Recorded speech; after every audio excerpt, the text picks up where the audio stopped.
네, 정치권의 주요 이슈를 생생하게 분석하는 정치인 생톡 시간입니다. 김광진 전 더불어민주당 의원님 나와 계십니다. 예, 안녕하세요. 안녕하세요. 네, 반갑습니다. 오프닝에 아주 인상적. 그러게요. 저를 상징하는 많은 영상이 있을 텐데 네, 굳이 저 영상을 찾아서 네. 감사합니다. 아이고. 지난 대선 기간에 예. 굉장히 활약이 크셨군요.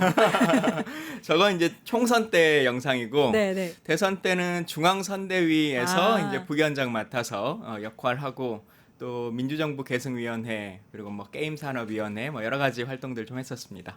그렇군요. 네, 첫 번째 주제부터 예.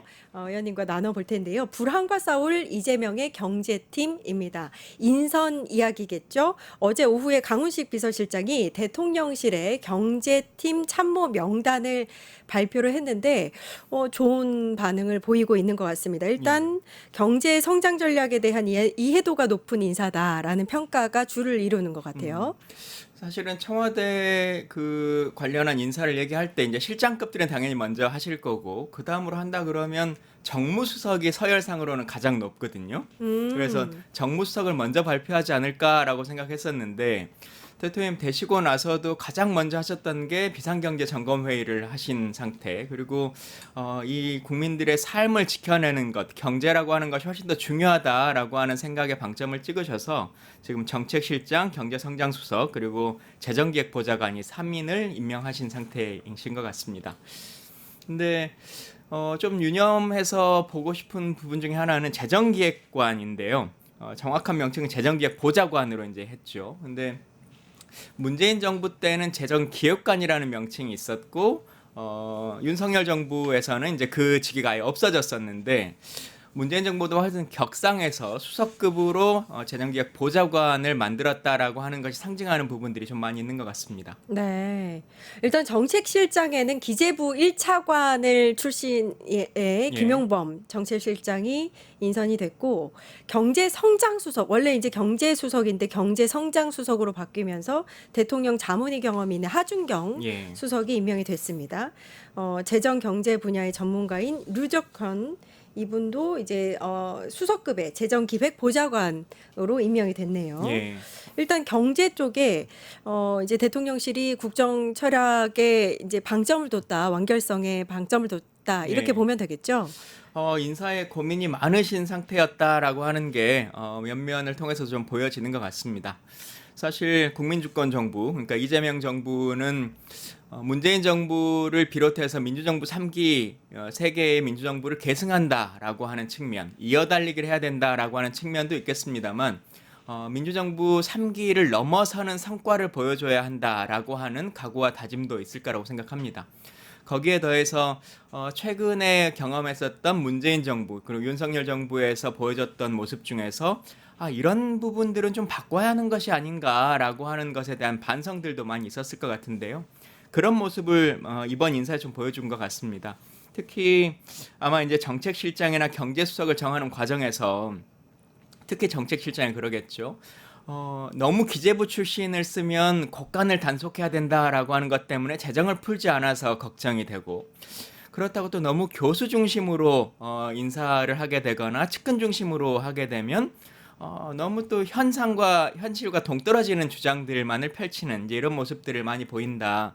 특히 이제 문재인 정부 때도 좀 그런 모습들이 있었다라고 하는 반성이 담겨 있는 것 같은데 김용범 정책실장 당시 이제 김용범 차관과 제가 청와대 정무비서관 할 때 같이 이제 매주 카운터 파트너로 역할도 했었는데요.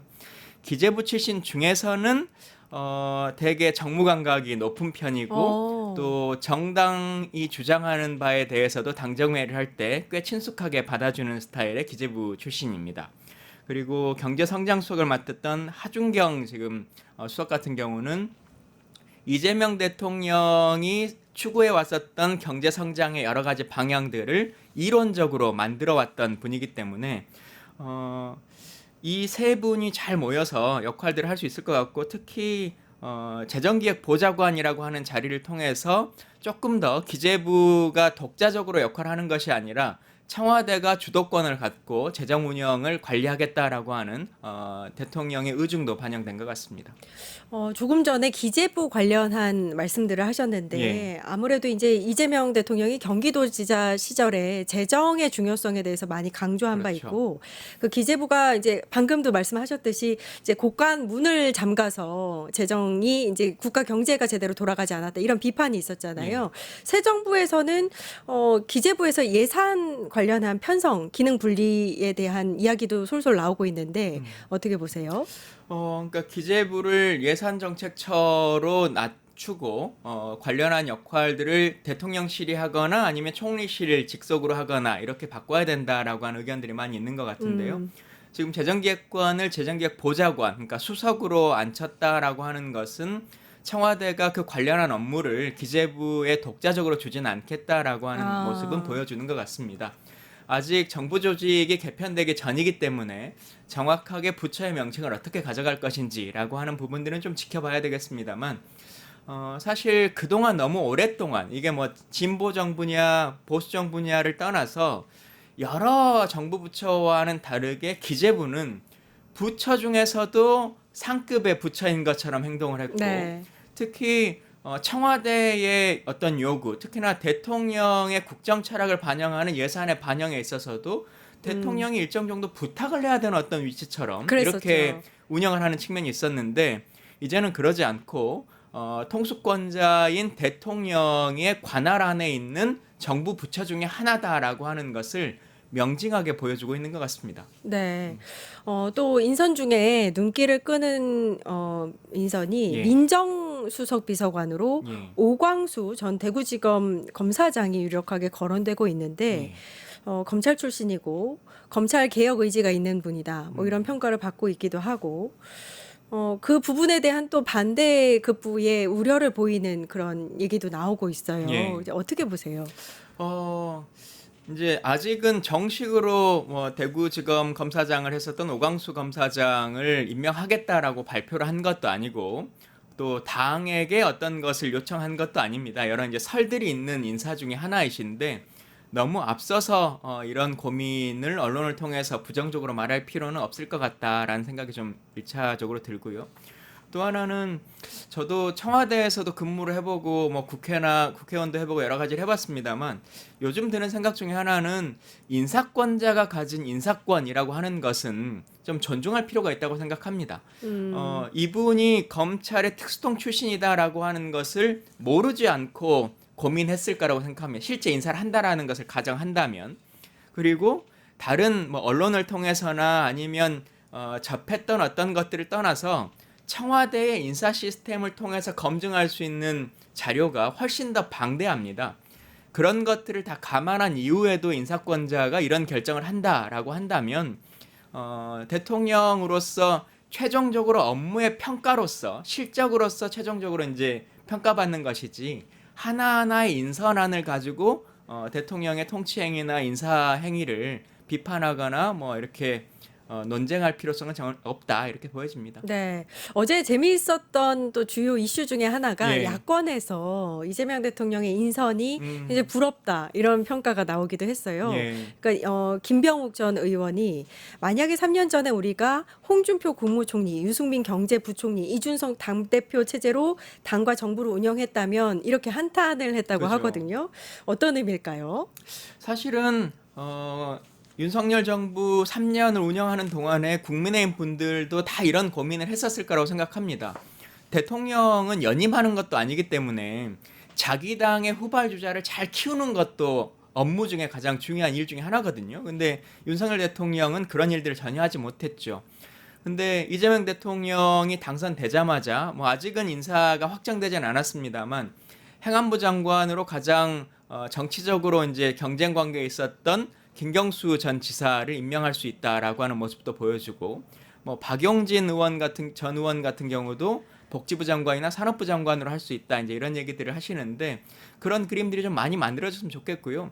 생각해 보시면 김대중 대통령이 해수부 장관으로 노무현이라는 사람을 장관으로 입각시켰기 때문에 그 다음에 대통령이라고 하는 자리에 올라설 수 있었고 정동영이라는 사람을 통일부 장관으로 올려 세워서 국정 경험을 만들어줬기 때문에 또 대통령 후보로서 그리고 여당의 중진으로서 커 나갈 수 있는 거거든요. 그러니까 그런 모습들을 당과 함께 해 나가는 것도 대통령으로서는 중요한 업무 중에 하나다 생각하고 당정 협의가 좀 잘 이루어질 수 있게끔 사람을 잘 키우는 일이 필요하다 생각합니다.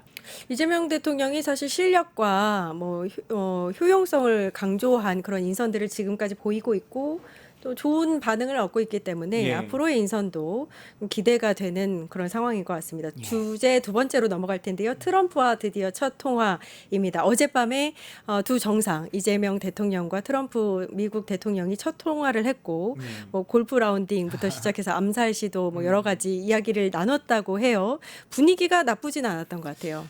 사실은 사흘 만에 통화였기 때문에 그 기간 동안 많은 분들이 억측을 하시기도 하고 문제 제기를 하시는 분들도 계시기도 하고 그랬었습니다. 그런데 사흘째 되는 이 통화 한 번을 통해서 그동안의 여러 억측들이 기우였다라고 하는 것이 명확하게 좀 밝혀졌고요. 미국의 입장에서 또 생각을 잠깐 해보자면 12월 3일 이후에 한미 간의 정상회담이 정상적으로 이루어지지 못하는 상황이었고 정상이 뭐 거의 없는 상태이기도 했었고 그뿐만 아니라 정상 외에도 여러 가지 외교적 채널들이 거의 단절돼 있는 상태였지 않습니까? 어떻게 대응하는 것이 좋을까라고 하는 고민의 시간들도 필요했을 거라고 생각합니다. 그리고 특히나 이제 한국과의 관계에서 무역의 문제이나 관세의 문제들이 얽혀져 있는 상태이기 때문에 이 첫 물꼬를 서로 어떻게 풀 것인가라고 하는 고민들도 있었을 거라고 보여지고요. 그런 면에서 어제 전화 통화를 통해서 많은 부분은 좀 해소되기도 하고 또 뭐 골프 회동이라든지 말씀하셨던 것처럼 다양한 이벤트 그리고 두 사람이 공동으로 느꼈던 느낌들 이런 것들도 서로 나누셨다고 하니까 앞으로 많은 일들이 있을 걸로 보여집니다. 의원님 말씀하신 대로 12.3 비상계엄 이후에 예. 사실 한미 간의 정상대화 채널이 거의 이제 없었다라고 본다면 어제 이제 정상 간의 통화로 복원됐다라고도 볼 수 있는 상황인 것 같은데 지금 이제 주요 이슈들이 있습니다. 예. 과제죠. 그러니까 관세 문제라든지 방위비 분담금 이런 내용들도 어제 약간 나온 것 같아요. 예. 일단 이재명 정부 하면 실용 외교가 주요 저기 이슈가 될 것 같은데 주안점이 될 것 같은데 어떻게 보세요? 뭐 어제의 주제에서는 방위 분담이나 아니면 관세 부분에 대해서 막 어떤 실랑이를 하거나 그러지는 못했을 겁니다. 취임 축하 인사였기 때문에 그런 것들도 두루두루 잘 풀어 나가 보자. 아마 이제 우리에게 이런 숙제가 있다라고 하는 정도로 얘기를 하셨을 걸로 보여지고요. 방위비 분담 같은 경우는 1기 트럼프 정부일 때 예전 트럼프 정부일 때도 한번 그 이슈가 있었습니다만 결론적으로는 향후 10년간 묶어놓겠다라고 하는 것으로 그 당시에도 협상이 됐었고 관세가 지금 이제 우리에게 떨어진 숙제 중에 하나인 것 같습니다. 앞으로 이제 이 문제는 말씀하셨던 것처럼 이재명 대통령께서 실용 외교를 통해서 풀어나가야 될 텐데 아직은 뭐 외교부 장관도 정확히 지금 세워져 있지 못한 상태고 소위 사강 대사라고 저희가 이제 지칭합니다만 미국 대사를 포함해서 사강 대사도 지금 아직 확보가 되지 못한 상태입니다. 인수위가 없는 상태로 정권이 출범했고 지금 사실 취임한 지 3일, 사흘밖에 안 된 상태이기 때문에 할 일의 숙제는 많이 쌓여 있습니다만 시간은 그렇게 얼마 지나지 않은 것이니까 차근차근 이 문제들을 잘 풀어나갈 수 있게 지켜봐 주시면 좋겠습니다.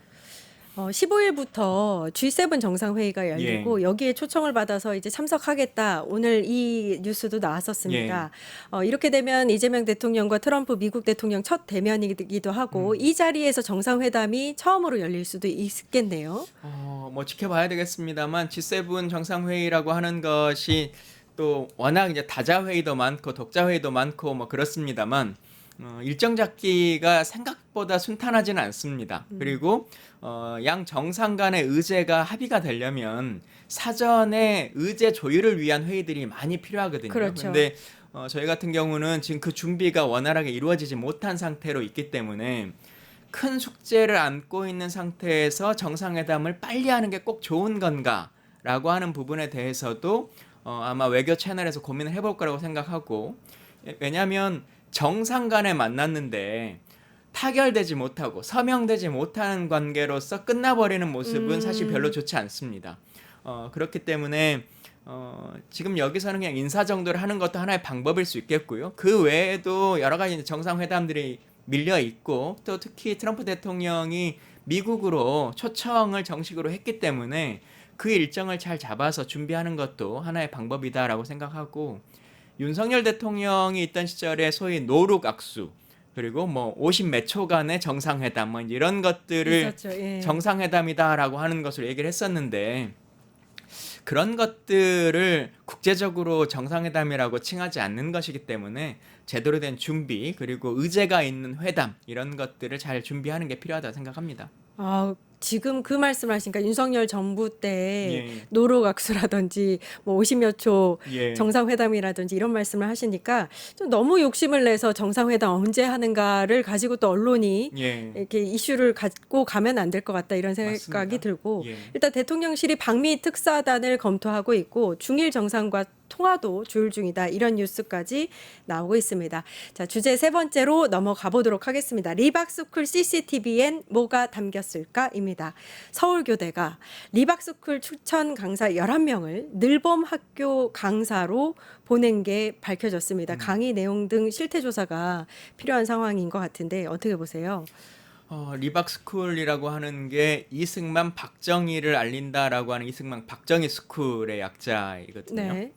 그러니까 보수의 관점을 아이들에게 가르치기 위해서 교육생들을 만들고 특히 이제 늘봄학교라고 하는 것이 이제 윤석열 정부 들어서 학교의 방과 후 학습을 대대적으로 이제 확대시킨 국가 그렇죠. 정책 중에 예. 하나입니다.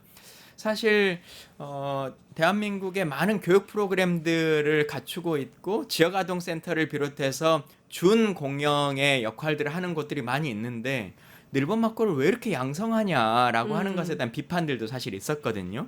그럼에도 불구하고 뭐 방과 후에 공교육으로서 그 역할을 해주겠다라고 하는 취지에서 했고 부모님들 같은 경우는 사교육으로 보내는 것보다는 학교 안에서 방과 후에 수업을 해주기 때문에 훨씬 안정적이다라고 하는 것을 믿고 수업을 보냈는데 지금 와서 밝혀지는 것처럼 이렇게 리박스쿨이라든지 아니면 검증되지 못한 사람들이 가서 수업을 한다든지 혹은 이 늘봄학교의 교사 자격증을 미끼로 여러 가지 프로그램들을 만든다든지 하는 일들이 보여졌거든요. 이런 일들에 대해서는 어디까지 대가성이 있었던 것인지 그리고 조직적 활동이 있었던 것인지 특히 선거와 관련해서 어떤 역할들을 한 것인지라고 하는 부분들은 지금부터 하나하나 좀 밝혀져야 될 것 같고 특검에서 그런 문제들도 밝혀질 것이라고 보여집니다. 이 굉장히 심각한 문제인 게 이 극우 성향의 단체가 역사 교육까지 이제 만지면서 어린아이들을 세뇌해서 이제 보수 성향으로 예. 끌고 들어오려고 했던 거고 근데 이 역사 자체가 굉장히 왜곡되고 편향되고 또 뉴라이트 역사관까지 들어있기 때문에 너무 심각한 문제다. 예. 근데 다행히 경찰이 이제 압수수색 같은 이제 강제 수사하면서 CCTV도 확보했다고 하고요. 이게 일단 실제 형사 처벌이 가능한지도 궁금해요. 이제 사실 리박스쿨이 학생들을 가르치는 활동에 대해서도 문제가 한 그룹이 있는 네, 것이고요. 네, 네. 그리고 이제 리박스쿨 자체가 했던 활동이라고 하는 것도 있습니다. 지금 여기가 손가락 군단이라는 뭐 어떤 이름, 댓글 조작. 예, 댓글을 만들고 여론을 조작하고 뭐 좋아요와 우선순위를 이제 만드는 이런 일들을 했다라고 하는 부분도 지금 밝혀지고 있는데 실제로 그런 일들이 있었다라고 한다면 저희가 역대로 관련한 이슈들이 많이 있었죠. 예를 들자면 2012년 저희 18대 대선 때 국정원의 댓글 부대 그리고 사이버 사령부의 댓글 부대 이 두 건이 있었는데요. 관련해서 관련자들의 처벌들이 있었고 대표적으로 이제 기억하시겠습니다만 국정원장을 했었던 원세훈 원장이 징역 4년에 자격정지 4년이라고 하는 것을 받았고 그리고 김경수 전 경남지사 같은 경우도 이제 19대 대선 때 소위 드루킹 사건이라고 하는 매크로 조작 사건 이제 이 문제와 관련해서도 형 2년이 확정된 바도 있었습니다. 그래서 사이버상에서 여론을 조작한다 그리고 그것을 통해서 선거의 민의를 조작한다라고 하는 것은 법률적으로도 그리고 민주주의라고 하는 것에 대해서도 대단히 위협적이다라고 하는 것이 진보와 보수 모두의 상황에서도 다 처벌받았던 것이거든요. 그래서 그 부분에 대해서도 지금 압수수색이 이루어졌고 특검이 이제 진행되는 과정 안에서 밝혀진다고 하면 강한 처벌이 있어야 될 것 같고요. 그런 일들을 했다라고 한다면 그건 사이버상에서의 문제고 오프라인에서 학생들을 대상으로 실제 여론의 주입 그리고 뭐 뉴라이트 교육 이제 이런 것들이 있었다면 그것에 대해서도 처벌이 있어야 될 걸로 보입니다. 리박스쿨 관련해서 뭐 특검이 진행되는 게 있나요?